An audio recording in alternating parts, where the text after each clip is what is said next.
Assalamualaikum warahmatullahi wabarakatuh. Kembali lagi kawan di channel catur kesayangan kalian, Legenda Catur Dunia. Nanti malam merupakan minggu kelima dari turnamen online antar tim Pro Chess League 2023 kawan.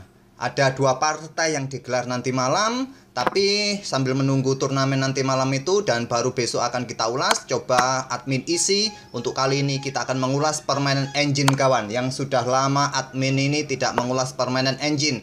Kali ini dari Computer Chess Championship seri ke-20 untuk sesi Blitz Challenger Match kawan, antara Dragon versus Lila Chess Zero. Seperti yang kalian lihat, mereka sedang bermain saat saya rekaman ini dan sudah sampai di game ke-312-nya kawan. Tapi game yang akan kita ulas ini saya pilih pada game keempat mereka. Langsung saja kita ke papan analisis. Untuk papan analisisnya saya menggunakan Lichess kawan. Langsung ke permainan kawan. Sementara papan dari chess.com saya tutup terlebih dahulu. Kalau tidak ditutup nanti suara cetak-cetaknya masuk kawan ke rekaman recordernya. Dan langsung saja di sini kawan, di game keempatnya Lila Chess Zero ini pegang hitam dan Dragon pegang putih mengawali dengan pion E4. Mereka bermain dengan pembukaan Ruy Lopez kawan dengan Berlin Defense oleh Lila Chess Zero. Saat kalian bermain dengan Berlin Defense seperti ini, putih yang paling banyak adalah rokade kawan. Yang biasa akan berlanjut kuda ambil pion E4 dan di sini ada langkah utamanya adalah pion D4 ataupun benteng E1 kawan. Kalau bermain dengan pion D4 akan kita temui permainan Berlin endgame yang lebih cepat kawan, dengan langkah kuda mundur ke peta D6, gajah ambil kuda C6, diambil balik oleh pion D pukul pion E5, kuda F5, menteri pukul menteri D8 skak, diambil balik oleh raja. Kemudian di sini terserah kalian. Banyak sekali langkah-langkah kelanjutan dari putih. Kuda C3 merupakan pilihan utama atau bermain dengan pion H3 untuk menyegerakan, untuk menyerang sisi kanan dengan pion mayoritas menghadapi 3 pion hitam ini kawan. Ataupun dengan benteng D1 merupakan pilihan nomor 3-nya. Oke, kita kembali ke permainan aslinya kawan. Lila tadi bermain dengan Berlin Defense kuda F6 dan Dragon membalas dengan pion D4 pilihan nomor 5, pilihan manusia kawan. Magnus Carlsen tercatat 2 kali bermain dengan pion D4 ini saat menghadapi Berlin Defense. Tahun 2009 dia kalah saat menghadapi Levon dan tahun 2012 dia menang menghadapi Sergei Karjakin. Tapi yang paling banyak bermain dengan pion D4 ini adalah Fugar Gasimov, pecatur asal Azerbaijan. Tapi dia meninggal di usia muda kawan dan setiap tahunnya ada turnamen untuk mengenang Fugar Gasimov ini, yaitu Fugar Gasimov Memorial yang turnamennya sering kita ulas kawan. Di sini kawan, pilihan utamanya adalah pion E pukul, pion D4. Jika kalian menemui variasi pion D4 ini, pilihan nomor 2-nya adalah kuda ambil pion E4 kawan. Dan pilihan nomor 3 adalah kuda ambil pion E4. Tapi kuda ambil pion D4 ini, probabilitas kemenangan putih lebih besar ketimbang pion pukul pion ataupun kuda ambil pion E4 ini kawan. Inilah yang dilakukan oleh Lila Chess Zero, pion E pukul pion D4. Dan di sini pion E5. Yang paling banyak adalah rokade terlebih dahulu pada posisi ini kawan. Pilihan nomor 2 adalah pion E5 ini oleh Dragon. Kuda E4. Di sini menteri E2. Tadi pilihan manusia adalah mengamankan raja terlebih dahulu, rokade kawan. Dan selanjutnya kuda C5 menghindari ancaman menteri, barulah rokade di langkah ketujuhnya. Gajah E7 persiapan rokade, benteng bergeser ke D1 dan dibalas dengan langkah pion D3. Mengorbankan pionnya kawan. Menurut Stockfish langkah pengorbanan pion ini tidak bagus. Kalau Stockfish menyarankan dengan langkah rokade kawan mengamankan raja, tentu saja pilihan yang cukup logis juga. Atau kuda ini mundur ke peta E6 untuk coba backup pion ini kawan. Kalau backup pion dengan langkah kuda ke peta E6, pion C3 kemungkinan akan dilanjutkan oleh putih. Kembali lagi ke langkah aslinya. Memilih di sini pion D3 ditawarkan oleh Lila Chess Zero dan diterima pion C pukul pion D3. Selanjutnya pion A6. Gajah mundur ke C4 dan selanjutnya pion D5. Pion E pukul pion D6 menggunakan en passant dan diambil balik menggunakan pion C. Lanjut Lila Chess Zero kawan. Dan di sini pion didorong ganggu kuda. Kuda mundur ke peta D7. Lanjut Lila Chess Zero. Dragon menggeser bentengnya menuju lajur E ke E1. Rokade oleh Lila Chess Zero. Melanjutkan pengembangan kuda C3, gajah F6, coba pressure pion pusat D4 ini kawan. Dan di sini kuda E4 menyerahkan pionnya kawan. Mungkin kalian tertarik untuk mempertahankan dengan gajah ke petak E3 ini, maka kuda ini akan manuver ke petak B6 ataupun juga dengan pion B5 terlebih dahulu kawan. Gajah mundur ke petak D3 ataupun juga bergerak ke petak D5 bisa jadi pilihan kawan. Ya, sementara baik-baik saja kalau kalian mempertahankan pion di sini, tapi Stockfish menyarankan kuda ke E4 atau menteri ke petak E4. Inilah tadi yang dipilih oleh Dragon dengan kuda E4. Kuda ambil pion D4, di sini kuda pukul balik, diambil balik oleh gajah. Sekarang gajah G5. Blokade oleh gajah F6, ancaman terhadap menterinya kawan, dan di sini menahan untuk tidak melakukan pertukaran, mengeluarkan menterinya ke petak H5 dan terjadi baku hantam gajah pukul gajah, tidak langsung diambil balik kawan. Di sini Dragon meluncurkan gajahnya ambil pion F7 skak, pilihan terbaik kawan, membuat langkah pengorbanan. Ditolak, raja bergeser ke H8. Seumpama diterima di sini kawan, maka berlanjut kuda akan ambil gajah sekarang, dan ancamannya di sini ataupun di sini di langkah berikutnya mungkin pion G6 kalian mainkan untuk membuka akses benteng menjaga pion ataupun juga untuk mengusir menteri kawan. Temponya di sini kuda bisa ambil benteng kawan, sama-sama memberikan ancaman bagi menteri masing-masing. Mungkin menteri akan bergerak ke petak F6, kalian bisa menggeser menteri ke petak D5. Di sini menteri ambil kuda dan menteri ambil pion yang ada di petak D6. Ya, di sini terlihat bahwa putih kalah satu perwira tapi mempunyai keuntungan sepasang benteng kawan.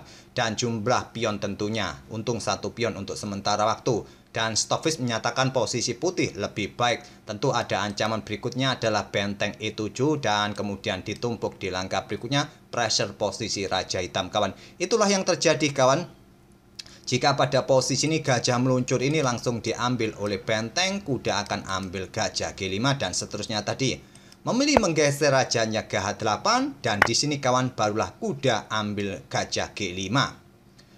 Di sini pion H6 terlebih dahulu untuk menghindari ancaman skakmat kawan. Kuda lari ke E6, kuda F6 sama-sama memberikan ancaman bagi menteri masing-masing di sini.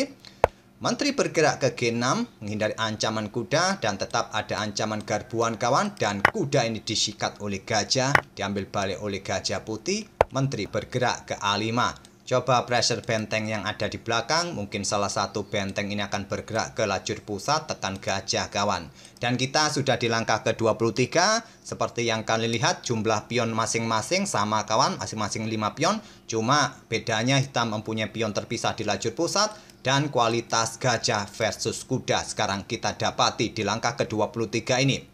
Pion A3 kawan dimainkan oleh Dragon di sini, dan selanjutnya Lila menggeser benteng AE8, pion H4 untuk membuka ruang pergerakan bagi raja agar tidak ada masalah baris belakangnya, ataupun juga untuk dukungan bagi pion G5-nya nanti mengusir kuda, reposisi gajah pada diagonal terang mendukung menteri ancaman skakmat di petak H7, di sini menteri D2. Benteng E bergeser ke D1, menteri kembali ke A5. Sekarang gajah F5, jelas kawan, beberapa langkah berikutnya pion siap didorong ganggu kuda dan memberikan ancaman serius, ancaman skakmat. Kuda tidak bisa bergerak lagi sekarang kawan. Di sini benteng E2 memberikan ancaman bagi baris kedua, incar petak F2 ataupun pion yang ada di petak B2 kawan. Terlebih dahulu di sini benteng AC1 untuk menuju baris ke-7 jika tidak ada menteri kawan, apakah nanti diusir terlebih dahulu dengan pion B4. Benteng FE8 dan di sini pion B4. Menteri ambil pion A3, pengorbanan diterima oleh Lila kawan, memberikan kesempatan jalan bagi benteng C7 menusuk baris ke-7 ancaman skakmat kawan. Dan di sini benteng 2 turun ke E7, benteng pukul benteng diambil balik oleh benteng, kemudian pion G4 kawan. Jelas sudah ancamannya adalah pion G5 untuk mengusir kuda di langkah berikutnya. Menteri ambil pion B4, lanjut Lila C0, dan di sini raja bergerak ke G2. Tidak terburu-buru juga untuk mendorong pionnya kawan ke G5, maka menteri bisa mendapatkan pion yang ada di peta H4. Kalian bisa mendapatkan kuda di peta F6 kawan, dan di sini masih bisa diambil balik. Ancaman skakmat sudah bisa diantisipasi oleh benteng hitam. Mungkin di sini benteng C1 digeser untuk memberikan tusukan di baris belakang, maka hitam akan mengadu menterinya kawan di sini. Menteri pukul menteri dan masih bisa diambil balik. Permainan dirasa masih cukup seimbang kawan. Komposisi perwira memang putih unggul 1 gajah, tapi coba hitung, putih hanya tersisa 1 pion, sedangkan hitam masih mempunyai 5 pion di sini. Itulah yang terjadi kawan jika pada posisi ini pion ini langsung didorong. Oleh karena itu raja bergerak ke G2 terlebih dahulu. Di sini benteng E2 dan dibalas dengan langkah benteng F1, pertahankan posisi raja G8 kawan, dan di sini barulah pion G5.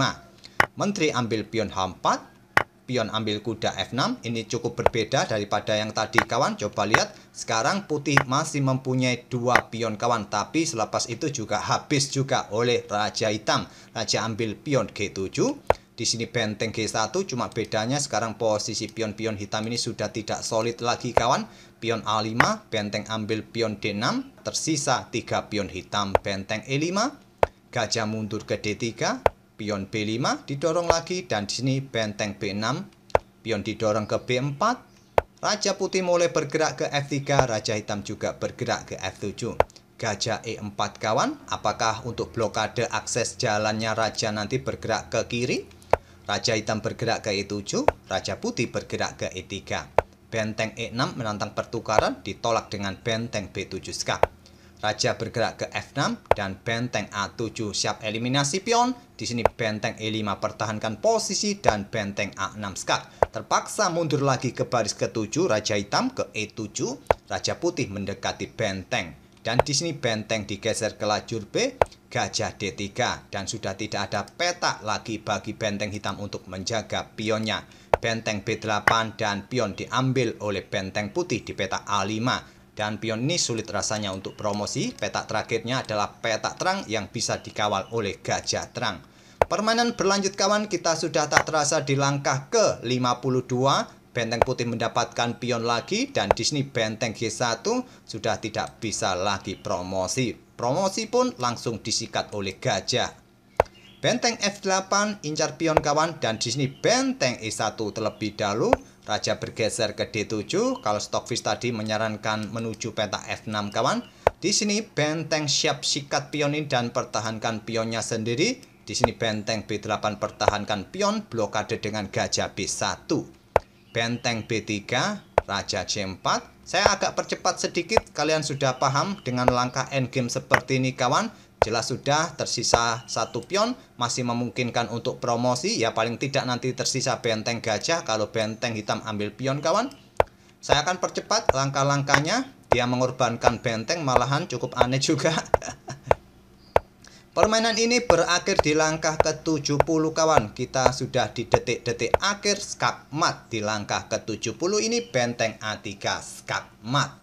Itulah kawan game keempat antara Dragon versus Lila J0 di Computer Chess Championship seri ke-20 kawan untuk sesi Blitz Challengers-nya. Siapa yang menang di antara dua engine ini akan menghadapi si ikan bandeng Stockfish di sesi berikutnya kawan. Oke, semoga permainan dari kedua engine tadi bisa menghibur kalian kawan. Dan tadi sedikit admin tunjukkan beberapa alternatif di tahap pembukaan Berlin Defense. Kita akan bertemu di video-video berikutnya. Terima kasih. Wassalamualaikum warahmatullahi wabarakatuh.